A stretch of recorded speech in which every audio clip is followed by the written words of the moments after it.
Hi friends, இதோடைய நம்ம என்ன பார்க்கணும்னா சார் லெவனிங் சீசன் 1 எபிசோட் 2 வாங்க உடனே போகலாம். அடுத்தோடனே எல்லாம் அந்த சிலை நம்ம எல்லாரையும் கொல்ல போகுது அப்படின்னு சொல்லிட்டு எல்லாம் பயப்படுறாங்க. எவ்வளோ நாள் கொண்டுங்கிறப்ப எல்லோரும் அமைதியானுங்க அப்படிங்கிறாரு ஒருத்தர்.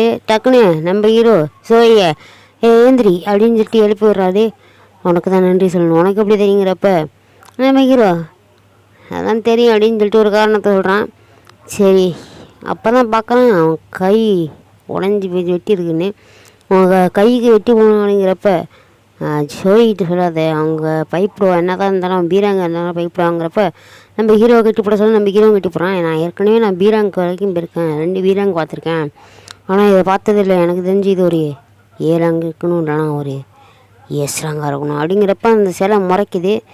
அதுக்கப்புறம் நம்ம ஹீரோ கிட்ட சொல்லிகிட்டு இருக்கிறப்ப உனக்கு தானே சொல்லுங்கிறப்ப அந்த கேப்டனாக இருக்கிற நம்ம சங்கு கிடையாதுப்பா, உனக்கு நல்லா தெரியுமாப்பாங்கிறப்ப நம்ம சங்கு அந்த சிலையை பார்த்துக்கிட்டே நம்ம யோசிக்கலாம். திடீர்னு ஒவ்வொரு இடத்துலையும் கேட்டு வைப்பானுச்சு.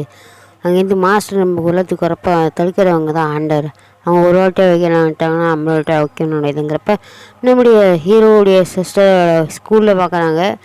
ஏன்னா உங்கள் அண்ணன் என்ன பண்ணுறாங்கிறப்ப எங்கள் அண்ணனும் ஒரே ரேங்க் ஹண்டர்ங்கிறப்ப அவன் எங்கே போனாலும் அடி வாங்கிட்டு தான் வருவாங்கங்கிறப்ப அந்த அளவு கூட இல்லைங்கிறப்ப திடீர்னு நம்ம டபுள் லஞ்சனில் வாங்கிறாங்க. உனக்கு என்னாச்சும் தெரியுதா அப்படிங்கிறப்ப நம்ம கிட்டே கேட்குறப்ப நான் இப்போ தான் ஒரு புது கம்பெனியில் கான்ட்ராக்ட் போட்டிருக்கேன் அப்படின்னு சொல்லிட்டு ஒருத்தன் எஸ்கேப் ஆகிறான். நான் வாழணும் அப்படின்னு சொல்லிட்டு எஸ்கேப் ஆகிறப்போ டக்குன்னு அவன் மேலே நெருப்பு போட்டு சாம்பல் ஆகிடுறான். அதுக்கப்புறம் எல்லோரும் பயப்படுறப்ப நம்ம ஹீரோ டக்குன்னு சிலையை பார்த்துட்டு என்னமோ யோசிக்கிறான். சிஸ்டர் உங்களுக்கு என்னாச்சும் தெரியுமான்னு மறுபடியும் கேட்குறப்ப நம்ம ஹீரோவும் அந்த சிலையை முன்னாடி பார்த்துக்கிட்டு இருக்கிறப்ப நம்ம சிலையை நம்ம பார்த்துட்டு யோசிக்கிறப்ப அந்த போர்டில் உள்ளதான் பார்த்துட்டு காண்ட்ரோ கோயிலின் புதிகள் அப்படின்னு சொல்லிட்டு நம்ம ஹீரோ பார்த்துட்டு திடீர்னு எழுந்திரிச்சிட்றான். அதுவும் சொல்கிறப்ப டக்குன்னு மண்டிடுறான். அது ஒன்றுமே செய்யலை. மறுபடியும் எல்லாரையும் மண்டிடுங்கிறப்ப எல்லாரும் மண்டிடுறாங்க வேறு வழி இல்லைன்னு. அந்த சிலையும் பயங்கரமாக சிரிக்குது. சரின்னு எல்லோரும் எழுந்திரிக்கிறப்ப நம்ம ஹீரோ தான் பயப்படுறான், இன்னும் இது முடியலன்னு நினைக்கிறேன் அப்படின்னு சொல்லிட்டு நம்ம ஹீரோ பயந்துக்கிட்டு இருக்கிறப்ப அந்த சிலை எழுந்திரிச்சிச்சு. இந்த சிலை எழுந்திரிச்சிச்சின்னா இனிமேல் தான் நம்மளுக்கு ஆபத்து, ஏன்னா இது இனிமேல் மீச்சு கூட நம்மளை கொள்ளலாம் அப்படின்னு சொல்லிட்டு நம்ம ஹீரோ எல்லா சிலையும் பார்த்துக்கிட்டு இருக்கிறப்ப எல்லா சிலையும் கத்தி கடப்பாருன்னு எல்லாமே வச்சுக்கிட்டு இருக்கிறப்ப ஒரு சில சிலைகளை மட்டும் இந்த மியூசிக் ட்ரம்ப்லாம் வாசிக்கிற மாதிரி இருக்குது. அது இன்னும் நம்ம ஹீரோவும் யோசிச்சுக்கிட்டு இருக்கான் என்ன பண்ணுறது என்னென்னு. கடவுளுக்கு பரிசளிக்கின்றன, கடவுளை பற்றி வேண்டிகிட்டு இருக்குன்னு சொல்லிட்டு ஒருத்தன் வேண்டிகிட்டு இருக்கிறப்ப டக்குன்னு அந்த சிலை என்ன செய்வதுன்னு தெரியும்னு சொல்லிட்டு மீச்சிடுது.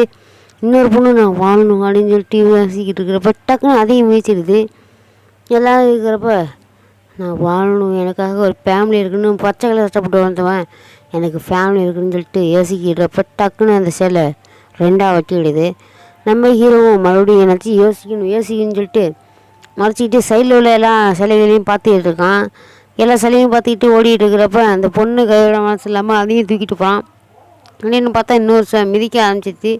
எல்லா சிலையும் நம்ம ஹீரோ பார்க்குறான். எல்லாம் கத்திகளை வச்சுக்கிட்டு சில மியூசிக் ட்ரம்ஸ் எல்லாம் வச்சுக்கிட்டு நிற்கிது. எல்லோரும் அந்த இசைக்கருவிகளை வச்சுட்டு இருக்கிற அந்த சிலைகள்கிட்ட போங்க அப்படின்னு சொல்கிறப்ப எல்லோரும் அந்த சிலைக்கிட்ட போகிறாங்க. அந்த பொண்ணு மட்டும் அங்கே நிற்கிறப்ப எப்படியா இருந்தாலும் ஒரு சிலைக்கிட்ட 2 பேர் நிற்க முடியாது. நம்ம ஹீரோ இன்னொரு பக்கத்தில் இன்னொரு சிலைக்கிட்ட ஓடி இருக்கிறப்ப அந்த பொண்ணு என்ன இருக்குதுன்னு பார்த்துக்கிட்டு இருக்கா. நம்ம ஹீரோவை பார்த்த அந்த சிலை நம்ம ஹீரோவை ஃபாலோ பண்ணுது. நம்ம ஹீரோ மெதுவாக அப்படியே போயிட்டு நிற்கிறப்ப தப்பான சிலைக்கிட்டு நம்ம ஹீரோ நின்றுடான். அப்போ திடீர் தப்பான சிலைக்கிட்டு இருக்குன்னு பக்கத்தில் உள்ள சிலைக்கிட்ட போயிட்டு இருக்கிறப்ப டக்குன்னு நம்ம ஹீரோவுடைய கால் வச்சு மிதிக்கிறது. ஹீரோ காலை வச்சு மிதிக்கிறப்ப நம்ம ஹீரோவும் மெதுவாக ஊந்து போயிட்டு இருக்கான் அந்த சிலைக்கிட்ட. எப்படியும் அந்த சிலை பக்கத்தில் போயிட்டான். அந்த சிலையும் எந்த இடத்துலேருந்து பக்கத்தில் போன இடத்துல அந்த இடத்துல உட்காந்துது. நம்ம ஹீரோ முடிஞ்சிச்சு அப்படின்னு சொல்லிட்டு நம்ம ஹீரோ யோசிக்கிட்டு இருக்கிறப்ப அந்த பொண்ணு உனக்கு ஒன்றும் ஆளுங்கிறப்ப திடீர்னு பார்த்தா அவன் கால் வெட்டிடுச்சு, 2ஆக போயிடுச்சு. இந்த காலை சேர்ந்துடணும் நம்ம ஹீரோட ஃப்ரெண்டு பார்க்குறப்ப நான் சேர மாட்டேங்குது, சேர்ந்துரு அப்படின்னு சொல்கிறப்ப இது என்னால் கிளியர் பண்ண முடியலன்னு சொல்லிட்டு ரத்தத்தால் வெளியிடா. சரி அடுத்து என்ன பண்ணுங்கிறப்ப சங்கு உங்களை லிஸ்ட்டு தெரியுமான்னு அப்படி கேட்குறப்ப நம்ம ஹீரோவும் என்ன எடுத்துன்னு யோசிச்சுட்டு இருக்கான். நம்ம ஹீரோவும் யோசிச்சுட்டு இருக்கிறப்ப அந்த சிலையோட கை அசையுது மேலே வரா மாதிரி. கல்னு பார்த்தா அங்கேருந்து ஒரு மேலே ஒரு அல்டர் மெல்லிய வருது. அல்டர் அப்போனா இது ஒரு மித்தி காலேஜில் வரா மாதிரி, அதாவது அந்த கடவுளுக்கு உயிருள்ள என்னாச்சும் ஒன்று பலி கொடுக்கணும், உயிரில் ஏதாச்சும் பரிசளிக்கணும். அப்போ 3ஆவது விதியாக கடவுளை நம்பணுங்கிறப்ப அவர் கத்தி வச்சுக்கிட்டு நீ தான் காரணம் என் ஃப்ரெண்டு சாப்பிட்றதுக்கு, நீ இதான் காப்பிடான இதை பண்ணணும், நீங்கள் வாக்கடிப்பு தானே பண்ணுறீங்கிறப்ப அதுவும் காரணம் நீ தான் அப்படிங்கிறப்ப எல்லோரும் கேப்டனே உள்ளே போக வச்சுக்கிறாங்க. எல்லோரும் அந்த சர்க்கிள்குள்ளே போங்கங்கிறப்ப நம்ம ஹீரோவும் ஓகேன்னு சொல்கிறான். உள்ளே போகிறாங்க. சர்க்கிள் போனோடனே நெருப்பு எரியுது. சுற்றி நெருப்பு எரியுதுங்கிறப்ப சர்க்கிள்குள்ளே எல்லோரும் வாங்கன்னு சொல்கிறாங்க. அந்த சர்க்கிள்குள்ளே என்ன அழைச்சிட்டு போங்கிறப்ப நம்ம ஹீரோ 2 பேரும் அழைச்சிட்டு போகிறாங்க. ஃபுல்லாக நெருப்பு எரியுது. அடுத்து என்ன பண்ணணும்னு நம்ம சங்கு கிடைக்கிறப்ப அது ஃபுல்லாக உள்ளே வாங்கங்கிறப்ப எல்லோரும் உள்ளே வந்தோடனே ப்ளூ கலர் நினைப்பார். இது என்ன 7 நாள் ஆகிடுச்சி, 7 நாள் ஆகிடுச்சி, அடிச்சு காப்பாற்றுவாங்க. அப்போ 7 நாள் ஆகிடுச்சுன்னா பிரேக் ஆகி மாஸ்டர்ஸ்லாம் நம்ம மனித உலகத்தை உள்ளே வந்துடுவோம், அழிச்சிடுவோங்கிறப்ப ஹீரோகிட்ட யோசிச்சுட்டு இருக்காங்க எல்லோரும்.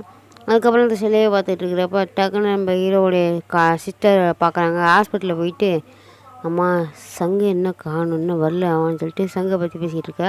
சங்கு என்னென்னா உள்ளே கொண்டு வாங்கன்னு சொல்லிட்டு உள்ளே வந்தோடனே நெருப்பு சுற்றி எரியுது. அதுக்கப்புறம் ப்ளூ கலர் ஃபயர்லாம் வந்து சுற்றிலும் எரியுது. அங்கே டோர் திறந்தோடனே அதுலேருந்து நெருப்புலாம் வந்துடுது. அதுக்கப்புறம் அந்த சோல்ஜர்ஸ்லாம் உள்ளே வந்துடுறாங்க. நம்ம ஹீரோ டக்குன்னு இந்த வட்டத்தை விட்டு எல்லோரும் போயிடுறாங்க. அது ஒரு ட்ராப்பாக இருக்குன்னு சொல்லிட்டு நம்ம ஹீரோவில் எல்லோரும் போயிடுறாங்க. என்னால் முடியாதுன்னு சொல்லிட்டு, எனக்கு தெரிஞ்ச ட்ராப்பாக தான் இருக்குன்னு சொல்லிட்டு நம்ம ஹீரோ சொல்கிறான். திடீர்னு பார்த்தா அந்த ஜோதிக்கு நம்ம ஹீரோவோட காலை சரி வந்ததுனால மயக்கம் வந்து கீழே உட்காந்துருக்கா. அவனால் ஏந்திக்க முடியல. சங் நீங்கள் வராமல் நான் அப்படி இருப்பான்னு சொல்கிறாவ. நீங்கள் வாங்க சங் அப்படின்னு சொல்கிறப்ப நீங்கள் கூப்பிட்டு போங்க அப்படின்னு சொல்லிட்டு நம்ம சங்கு சொல்கிறான். அவனும் அழுகுறான். இப்போ அவ்வளோதான் நான் முடிஞ்சிச்சா அப்படின்னு சொல்லிட்டு நம்ம கேப்டன் அழுந்து அழுகுறாரு.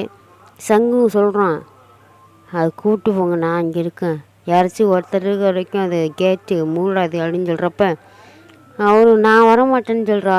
சோயும் நான் வரமாட்டேங்கிறப்ப ஹீலிங் பண்ணி அவளும் நடக்க முடியல, நீங்கள் கூப்பிட்டு போங்கங்கிறப்ப நான் வரமாட்டேன்னு சொல்கிறான். அவங்களும் பயப்படுறா.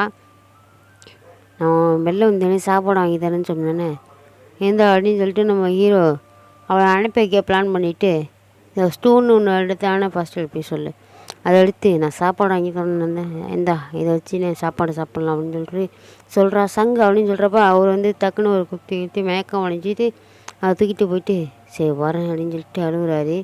நம்ம ஹீரோவும் அவ்வளோதான் முடிஞ்சிச்சு, எப்படியா இருந்தாலும் நான் சண்டை போடாமல் சாக மாட்டேன்னு சொல்லிட்டு இது மாதிரி எத்தனையோ கேட்டில் எழுந்திருக்கேன் அப்படின்னு சொல்லிட்டு நம்ம ஹீரோ இந்த கத்தி எடுத்துகிட்டு அந்த பெரிய பெரிய சதைக்கிட்ட சண்டைக்கு போகிறான். அவங்களும் ஒரே அடியில் எல்லாத்தையும் கத்தியெல்லாம் உடச்சிட்டு போயிடுதுங்க. எல்லாம் நம்ம ஹீரோகிட்ட வரப்போ நம்ம ஹீரோடைய கையோட வெட்டிடுது. நம்ம ஹீரோடைய கை பிச்சுக்கிட்டு வந்தது. மறுபடியும் பார்த்தா மறுபடியும் ஹீரோவுடைய காலெலாம் அடித்து நொறுக்கிடுதுங்க. அந்த சிலைக்கு நம்ம ஹீரோடைய பக்கத்தில் வரப்போ நெருப்புலாம் எரியுது. நெருப்பு எரிஞ்சிட்டு ஒரே போடு அது நம்ம ஹீரோ அவ்வளோதான் முடிஞ்சிச்சு. எல்லோரும் அழுகுறாங்க. உன்னை விட்டுட்டு வந்துட்டுவேன்னு நம்ம ஹீரோவும் நான் இது வரைக்கும் ரொம்ப கோழையாக தான் இருந்திருக்கேன், எங்கள் அம்மா ஹாஸ்பிட்டலில் என் தங்கச்சி என் வலிப்பு தான் இருக்குன்னு சொல்கிறப்ப அந்த சிலை வந்து குத்தி எடுத்தது. எனக்கு இன்னொரு சான்ஸ் கிடச்சா நல்லா இருக்குன்னு சொல்லிட்டு நம்ம ஹீரோ சொல்கிறான். அது வெட்டுது. எனக்கு ஒரு சான்ஸு 2வது சான்ஸ் வேணும் அப்படின்னு சொல்கிறப்ப டக்குன்னு அதை வெட்டிடுது. அதுக்கப்புறம் நெருப்புலாம் அணைஞ்சோடனே ஒரு நோட்டிஃபிகேஷன் நம்ம ஹீரோவுக்கு நோட்டிஃபிகேஷன் மாதிரி இதோட இந்த எபிசோட் முடியுது. சப்ஸ்கிரைப்